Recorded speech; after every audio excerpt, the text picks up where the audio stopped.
Kita bacakan sebuah hadis Nabi sallallahu alaihi wasallam, an Talhata ibn Ubaidillah radhiyallahu anhu qala jaa rajulun ila Rasulillah sallallahu alaihi wasallam min ahli Najdin sa'irar ra'si yusma'u dawiyya sautihi wa la yufqah hatta dana. Jadi kata Talha, suatu kali ada seorang laki-laki datang kepada Rasulullah sallallahu alaihi wasallam. Dia berasal dari Najd. Dia Najd datang kepada Rasul yang berada di Madinah. Jarak Najd ke Madinah itu lebih kurang 1000 kilo. Kalau sekarang jarak 1000 kilo dengan mobil tak terasa, bisa dinikmati. Tapi waktu itu belum ada mobil. Cuman tidak disebutkan apa kendaraan yang dipakai oleh laki-laki ini. Kiranya laki-laki ini adalah laki-laki Badui. Jadi datang kepada Rasul sallallahu alaihi wasallam, dia penduduk Najd, sa'ir ra'si. Sa'ir ra'si itu sampai kepada Nabi dalam keadaan rambut yang kusut, acak-acakan dan penuh debu.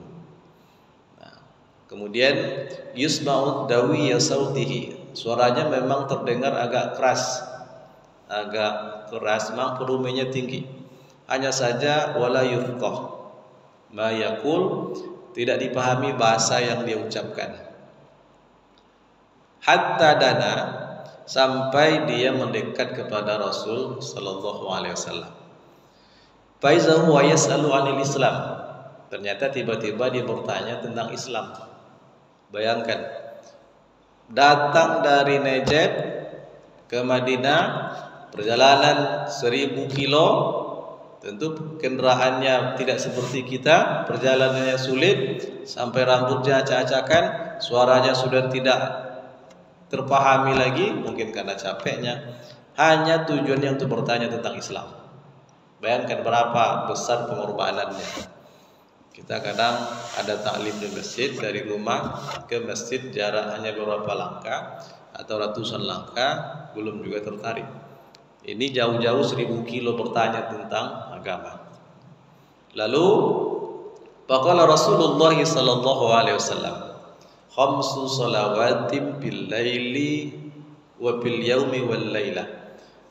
Islam itu Rasul jelaskan dengan simpel saja. Kadang yang bertanya ini orang Arab Badui, orang jauh, tentu tak mungkin dijelaskan hal-hal yang memberatkan. Dijelaskan oleh Rasul dengan simpel. Islam itu kamu sholat 5 waktu sehari semalam. Qal hal alayya ghairuha. Ya Rasulullah, dia katakan lagi, ada enggak selain dari yang 5 waktu itu diwajibkan bagi saya? Qala la, enggak ada. Illa an tatawwa, kecuali kalau kamu ingin melakukan sholat sunat. Sholat sunat. Jadi Islam itu mudah. 5 waktu sudah cukup untuk lepas dari neraka masuk surga. Tapi tentu jangan sama sekali melakukan dosa besar.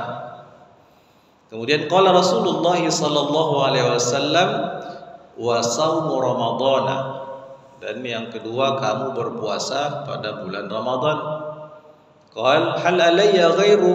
Dia berkata lagi, ya Rasulullah, adakah yang lain atau puasa lain yang diwajibkan kepada saya selain puasa Ramadan? Qala la. Rasul mengatakan tidak, illa an tatawwa, kecuali kamu melakukan puasa sunat. Lalu wa zakara lahu Rasulullah sallallahu alaihi wasallam zakata. Kemudian setelah menyebut puasa Ramadan, Rasul menyebutkan kepada laki-laki ini az-zakat, kamu menunaikan zakat. Qal hal alayya ghairu. Ya Rasulullah, ada yang lain lagi selain daripada zakat yang merupakan kewajiban harta? La, tidak. Illa an tatawwa, kecuali kalau kamu ingin melakukan impak yang sunat, memberikan harta bukan atas kewajiban. Kemudian fa'adbarar rajulu wa qala wallahi la azidu ala haza wa la anqus. Kemudian setelah bertanya itu, yang disebut Nabi dalam hadis hanya 3, haji tidak disebut. Bisa jadi kata sebagian ulama haji belum disyariatkan saat laki-laki ini datang kepada Nabi. Syahadat juga tidak disebut karena itu sudah maklum menjadi syaratnya Islam. Orang yang bertanya tentang Islam yang dilihat oleh Rasul ini itu diyakini sudah bersyahadat, maka Nabi tidak menjelaskan lagi syahadat. Yang disebut hanya 3: salat 5 waktu, puasa Ramadan, kemudian menunaikan zakat. Lalu setelah itu fa'adbarar rajulu, pergilah, berpalinglah laki-laki tadi. Coba kita bayangkan, datang dari Najd sampai ke Madinah, setelah mendapat jawaban yang 3 ini dia sudah merasa puas.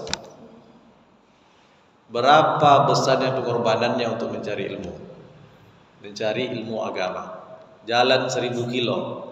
Nah, begitu pentingnya ilmu, terutama ilmu agama itu. Kemudian dia katakan, wallahi wala azidu ala haza wala ankus. Demi Allah, saya tidak akan menambah dan tidak akan mengurangi.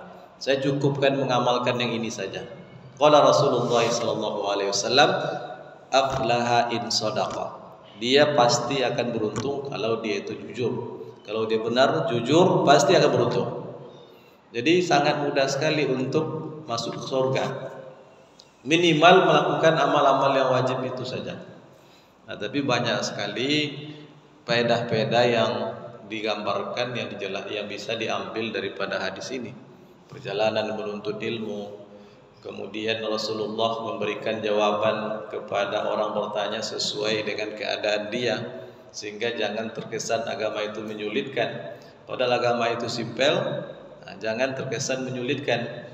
Tapi kalau dia ingin lebih daripada itu, beliau berikan jalan. Kecuali engkau melakukan yang sunat. Hanya saja sebagian ulama berbeda mengatakan ini sebagian. Kalau kita sudah melaksanakan ibadah sunnah, kita berniat dan kita memulainya, itu wajib diselesaikan sampai akhir ibadah sunnah itu. Umpamanya kita sudah berpuasa, tapi pada waktu siang kita ingin membatalkan, ini tak boleh menurut sebagian ulama, dijelaskan oleh Ibnu Hajar dalam kitab Fathul Bari. Tapi yang Ibnu Hajar sendiri pun tidak sependapat dengan itu, karena ada riwayat yang menyebutkan Rasul juga pernah membatalkan puasanya dan juga sahabat membatalkan puasa sunatnya karena ada keperluan lain. Jadi pendapat yang lebih kuat itu bahwa boleh saja membatalkan ibadah sunnah yang dilakukan di tengah jalan ibadah itu. Hadirin yang dirahmati Allah, tentu kita yang diberikan kelapangan, diberikan ilmu, tidak akan merasa cukup dengan amalan wajib-wajib saja. Karena yang tujuan akhir hidup kita adalah di surga. Tujuan kita adalah akhirat. Tak ada yang bisa menjamin bahwa amal yang dilakukan selama di dunia ini sudah mampu masukkan dia ke dalam surga. Tidak ada. Tidak ada yang bisa menjamin pahalanya lebih banyak dibandingkan dosa. Tidak ada. Tidak ada itu. Sebab hisabnya nanti di hadapan Allah. Kalau begitu, selagi ada waktu, selagi nyawa di kandung badan, semua yang kita lakukan itu jadikanlah bernilai ibadah. Apalagi di dalam bulan Ramadan, nah, semua amal itu ditingkatkan pahalanya, dilipat gandakan, detik-detiknya begitu berharga. Jangankan detik Ramadan, detik dalam kehidupan yang lain pun itu sangat berharga. Dulu hadis pernah kita sampaikan, jangan sekali-kali seseorang kalian minta segera dimatikan. Wala yatamannayanna ahadukum al-mauta lidurrin asaba. Jangan sekali-kali kalian minta segera dimatikan kepada Allah lantaran musibah atau sakit atau beratnya hidup, lalu minta segera dimatikan kepada Allah. Jangan. Seberat apapun sakit musibah yang dialami dalam kehidupan dunia, jangan pernah minta segera dimatikan kepada Allah. Padahal kan itu tidak merusak iman. Kita hanya meminta kepada Allah. Nah, tapi Rasulullah melarang. Ini menunjukkan betapa berharganya detik-detik waktu hidup di dunia ini. Harga sangat tinggi detik-detiknya itu untuk mencari kehidupan akhirat. Tapi perlu kita sadari, hidup di dunia ini hidup yang paling tak enak. Hidup yang kalau mau hidup enak nanti di akhirat. Itu pun kalau selamat di surganya Allah Subhanahu wa taala. Demikian hadirin yang dirahmati Allah, mudah-mudahan ini bermanfaat, menambah ilmu dan wawasan kita, menambah ketakwaan kita kepada Allah, menambah kesiapan kita memasuki bulan Ramadan. Nasrun minallahi wa fathun qarib wa basyiril mu'minin. Wassalamualaikum warahmatullahi wabarakatuh.